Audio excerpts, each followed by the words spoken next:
আজকে আমি আপনাদেরকে দেখাবো কলা গাছের ডাঁটা ভর্তা। কলা গাছের ডাঁটা ভর্তা করতে গেলে কি কি লাগবে সবকিছু পাবেন এই ভিডিওতে। তো প্রথমে আমরা কলা গাছের ডাঁটা চুরি করে নিয়ে আসলাম। এরপর কলা গাছের ডাঁটা আমরা সাইজ বাই সাইজ কাটতেছি। এরপর কলা গাছের ডাঁটা কাটা হয়ে গেলে পরিষ্কার পানিতে ধুয়ে নিতে হবে। কলা গাছের ডাঁটাগুলো অবশ্যই ছিলে নিতে হবে, তা না হলে ভর্তা হবে না।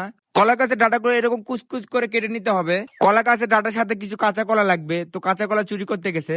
এরই ফাঁকে আমরা দোয়া পড়তেছি লা ইলাহা ইল্লাল্লাহ সুবহানাকা ইন্নী কুনতু মিনাজ জালিমিন। অবশ্যই সে পারছে। কাঁচা কলাগুলো এরকম কুচকুচ করে ছোট করে কেটে নিতে হবে।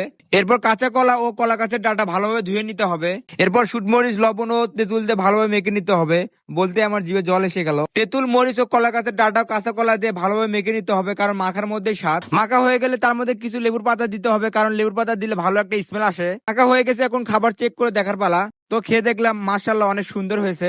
গ্রামের সবাই মিলে বাজারে বসে কলা গাছের ডাঁটা মাখা খাওয়ার মজাটা অন্যরকমই আসে। তো সর্বোপরি সবাইকে একটা কথা বলতে চাই, মাখাটি সবাই একবার হলো খায়া চেক করে দেখতে পারেন।